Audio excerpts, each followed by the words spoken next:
Hello, Central School students. This is Mrs. Miller with another week of library lessons for all of you.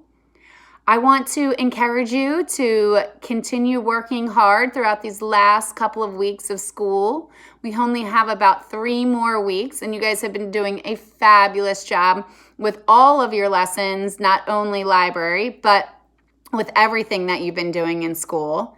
This week's theme, we are going to be focusing on fractured fairy tales. Now, a fractured fairy tale is a story where the author takes the original version of the story and changes it in some way. The author might choose to change the type of characters in the story. The author might choose to change the story and tell it from a different character's point of view. Sometimes the author chooses to have the setting different or the events that take place, but there's some common theme that connects it with the original story. So the story I'm going to read to you today is called The 3 Little Javalinas. Now, in The 3 Little Javalinas, you'll have to think about what original story this actually stems from. So I'm going to read the story, and I want you to be thinking, this story sounds familiar to another story that I know. But the characters might be different, the setting might be different, maybe even the events happening in the story might be different. But there's something that connects it to the original story. The 3 Little Javalinas. Here we go. Once upon a time, way out in the desert, there were 3 little javalinas. Javalinas are wild, hairy, southwestern cousins of pigs. Their heads were hairy, their backs were hairy, and their bony legs all the way down to their hard little hooves were very hairy. They kind of sound like they were hairy. But their snouts were soft and pink. One day, the 3 little javalinas trotted away to seek their fortunes. In this hot, dry land, the sky was almost always blue. Steep purple mountains looked down on the desert where the cactus forests grew. Soon the little javalinas came to a spot where the path divided and each one went a different way. So here are our 3 little javalinas way out in the desert. The first little javalina wandered lazily along. He didn't see a dust storm whirling across the desert until it caught him. Oh my! The whirlwind blew away and left the first little javalina sitting in a heap of tumbleweeds. Brushing himself off, he said, "I'll build a house with them." And in no time at all, he did. Here is his house.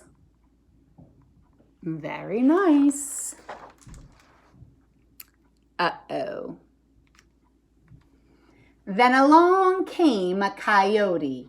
He ran through the desert so quickly and so quietly that he was almost invisible. In fact, this was only one of Coyote's many magical tricks.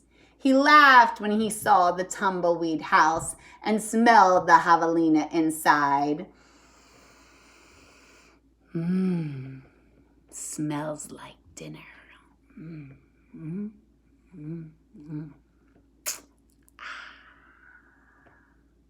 A tender, juicy piggy, he thought.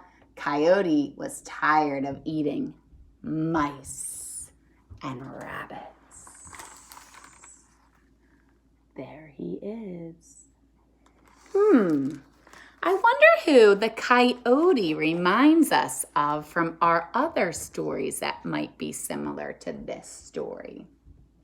He called out sweetly, little pig, let me come in." "Not by the hair of my chinny chin chin," shouted the first javalina, who had a lot of hair on his chinny chin chin. "Then I'll huff and I'll puff and I'll blow your house in," said Coyote. And he huffed and he puffed, and he blew the little tumbleweed house away. But in all of the hullabaloo, the first little javelina escaped and went looking for his brother and sister. Coyote, who was very sneaky, tipped along behind him. So he huffed and he puffed and he blew that tumbleweed house away. The second little javelina walked for miles among giant cactus plants called saguaros.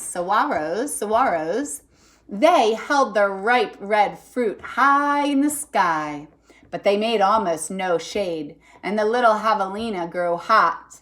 Then he came upon a Native American woman who was gathering sticks from inside a dried up cactus. She planned to use these long sticks, saguaros, ribs, to knock down the sweet cactus fruit. The second little javelina said, "Please, may I have some sticks to build a house?" "Hayu," she said, which means yes in the language of the desert people. I love meeting Native Americans in our story. What an extra special treat. When he was finished building his house, he lay down in the shade. Then his brother arrived, panting from the heat, and the second little javelina moved over and made a place for him. Do not disturb.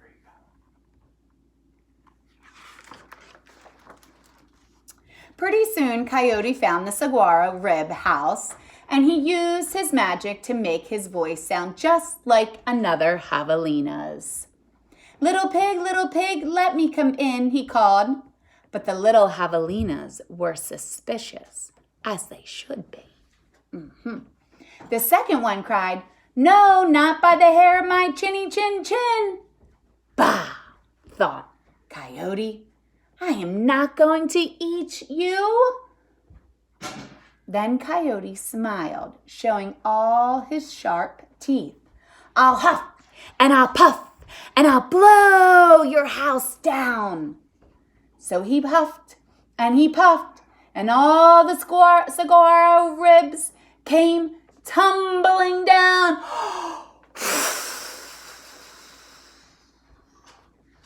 But the two little javelinas escaped into the desert.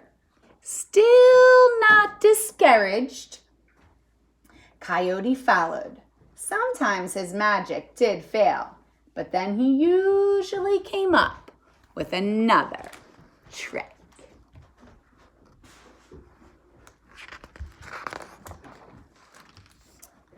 The third little javelina trotted through beautiful Palo Verde trees with green trunks and yellow flowers. She saw a snake sliding by, smooth as oil. A hawk floated round and around above her, and then she came to a place where a man was making adobe bricks from mud and straw. The bricks lay on the ground, baking in the hot sun. The third little javelina thought for a moment and said, "May I please have a few adobes to build a house?" "Sí," answered the man, which means yes in Espanol, the brick maker's language.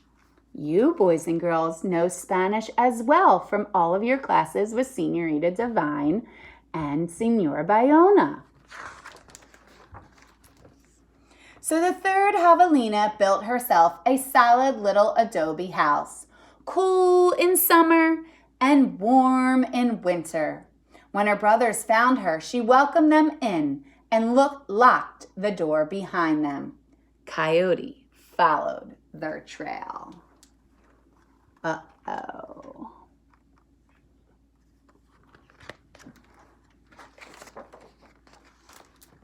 Little pig, let me come in," he called. The three little javelinas looked out the window.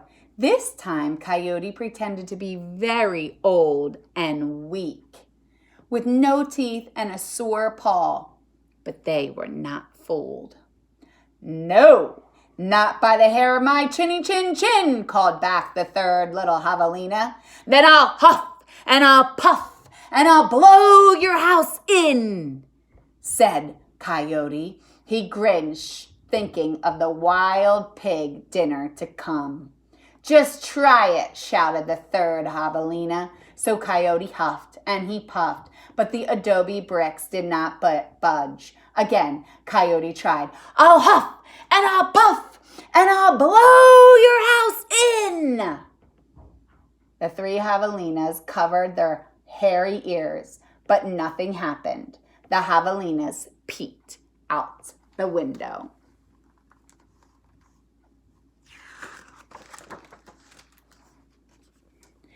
The tip of Coyote's ragged tail whisked right past their noses. He was climbing upon the tin roof. Oh my goodness. Next, Coyote used his magic to make himself very skinny.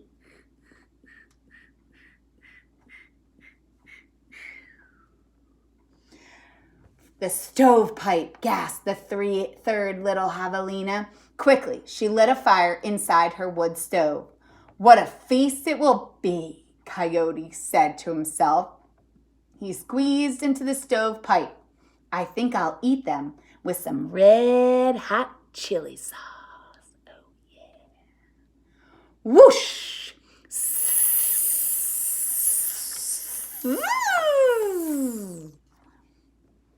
Then the three little javelinas heard an amazing noise.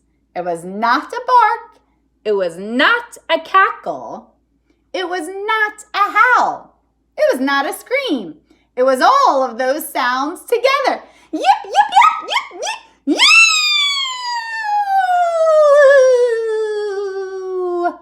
Away ran a puff of smoke shaped just like a coyote.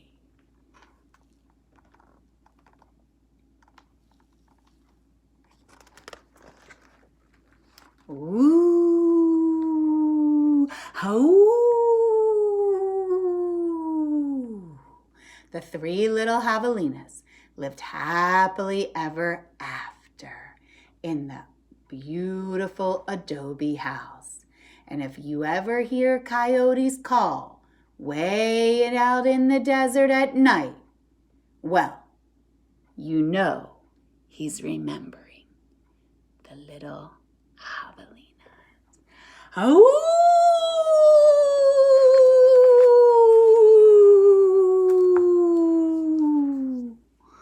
Boys and girls, I hoped you enjoyed our version of the three little javelinas. Definitely a fractured fairy tale. Some definite differences from our original story. Boys and girls, do you know what original story this story is taken from? Let's think about a story that we are very familiar with that has three siblings. They leave their mother. They go build a different type of house. This one, a house made of tumbleweeds. The other one, a house made of straw. Another house made of sticks. And this one, a house made of saguaro reeds. Another house made of bricks. This one made of adobe mud bricks. I think this sounds like the three little pigs and the big bad wolf. Is that what you were thinking? If so, you were right. Good job, boys and girls. Lots of ways the author took that original story, fractured it up, and made something brand new and different. I sure enjoyed this story, The Three Little Javelinas, and I hope you did as well. Boys and girls, I miss seeing you. Like I said in the beginning, we only have a few weeks left, so keep working hard, and I can't wait to see you in September. Bye, everyone.